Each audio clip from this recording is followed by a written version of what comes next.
அடுப்படி கைமணத்தில் நம்ம சிம்பிளாக ஒரு தக்காளி சூப்பு சாதத்தில் போட்டு சாப்பிட்றது எப்படிங்கிறத பார்க்கலாம். என்னோடய மாமியார் கைமணத்தில் இந்த தக்காளி சூப்பு ரொம்ப சூப்பராக பண்ணுவாங்க.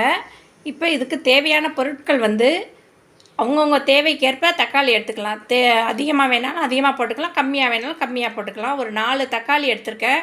அதை கட் பண்ணிவிட்டு அரிஞ்சு வச்சுக்கணும். சீடெல்லாம் எடுத்துகிட்டு, சோம்பு தாளிக்கிறதுக்கு 1 ஸ்பூன், அரைக்கிறதுக்கு 1 ஸ்பூன், பட்டை 1 துண்டு தாளிக்கிறதுக்கு, தேங்காய் ஒரு 1/4 மூடி, பச்சை மிளகாய் ஒரு 5 மிளகாய் கீறி வச்சுருக்கேன். காரத்துக்கு ஏற்ப மாதிரி அவங்கவுங்க தேவைக்கேற்ப போட்டுக்கலாம். ஒரு பெரிய வெங்காயம் 1 கட் பண்ணி வச்சுருக்கேன். சின்ன வெங்காயம் இருந்துச்சுன்னா இன்னும் டேஸ்ட்டு ரொம்ப நல்லாயிருக்கும். சின்ன வெங்காயம் இருந்தால் ஒரு 10-15 சின்ன வெங்காயம் நீட்டமாக அரிஞ்சிக்கலாம். இது எப்படி செய்யறதுங்கிற பார்க்கலாம். வெங்காயம் அரைச்சிக்கலாம். சோம்பு 1 ஸ்பூன் போடுறேன். கொஞ்சமாக தண்ணி ஊற்றி இதை முதல்ல அரைச்சிக்கணும். தக்காளியெல்லாம் நல்லா அழுத்தமாக இருக்குது, அதனால் நான் மிக்சியில் அரைச்சிக்கணும். லைட்டாக முன்னாடி உள்ளதெல்லாம் நாட்டு தக்காளி நல்லா மெல்லிஸாக இருக்கும், கையிலேயே பசஞ்சிக்கலாம். இது கொஞ்சம் அழுத்தமாக இருக்கிறதுனால நான் மிக்சியில் போடுறேன். இதில் உள்ள சீடெல்லாம் எடுத்துட்டேன். அதேமாதிரி மேலே உள்ள தண்டையும் கட் பண்ணி க்ளீனாக எடுத்து வச்சுட்டேன்.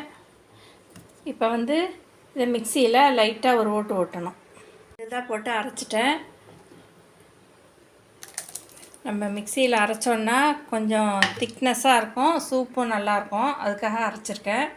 வேணானுங்கிறவங்க கையிலே நல்லா பசைஞ்சிக்கலாம். எண்ணெய் ஒரு 2 ஸ்பூன் ஊற்றிருக்கேன். எண்ணெய் காஞ்ச பிறகு இந்த சோம்பு பட்டை போட்டு தாளிக்கணும்.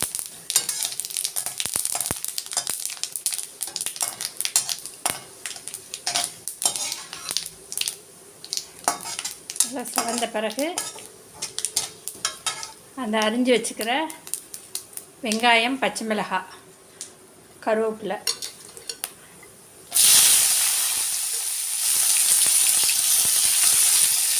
போட்டு நல்லா வதக்கணும்.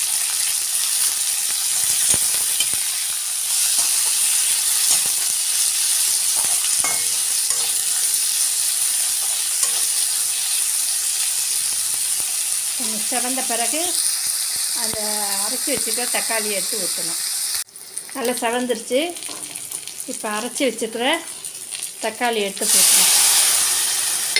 மாமியார் ஸ்பெஷல்னு சொல்லிவிட்டு இப்படி பண்ணுறேனேன்னு நினைக்காதீங்க. மாமியார் நல்லா கையில் பிசைஞ்சு விட்டு தான் ஊற்றுவாங்க. இப்போ தக்காளியும் அழுத்தமாக போயிடுச்சு.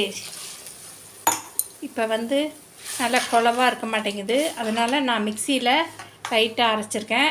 அதனால் அரைச்சி ஊற்றினாலும் நல்லாயிருக்கும்.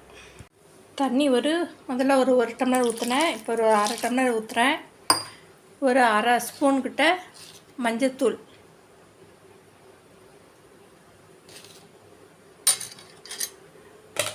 போட்டு நல்லா மிக்ஸ் பண்ணிவிட்டு நல்லா கொதிக்கணும்.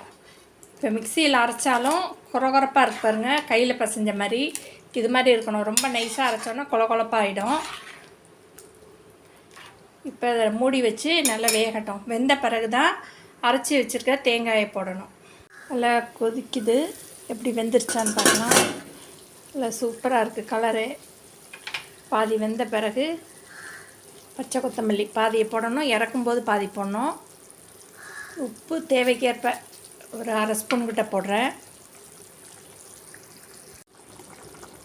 இப்போ அரைச்சி வச்சுருக்க தேங்காய் சோம்பு போட்டு அரைச்சி வச்சேன். அதை லைட்டாக புழிஞ்சிட்டேன் தேங்காய் பாலாக.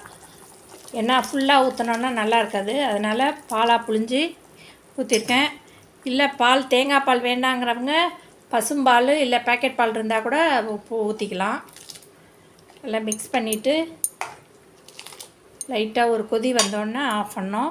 அதுக்கு முன்னாடி எலுமிச்சம்பழம், ஏன்னா தக்காளியிலே புளிப்பு இருக்கும், வேணுங்கிறவங்க லைட்டாக ஒரு 2 ட்ராப் எலுமிச்சம்பழம் ஊற்றிக்கலாம்.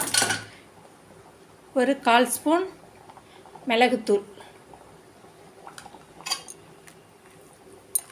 போட்டு ஒரு 2 நிமிஷம் இருந்தால் போதும். கொதிச்சோன்னா ஆஃப் பண்ணணும். தேங்காய் பால் ஊற்றி ரொம்ப கொதிக்க வேண்டியதில்லை. இப்போ பச்சை கொத்தமல்லி கொஞ்சம் போட்டுட்டு இப்போ ஆஃப் பண்ணிடணும்.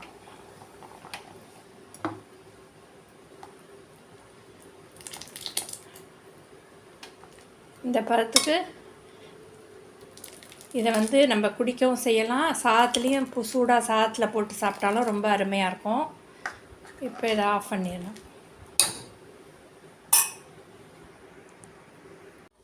தக்காளி சூப் ரெடி ஆயிடுச்சு.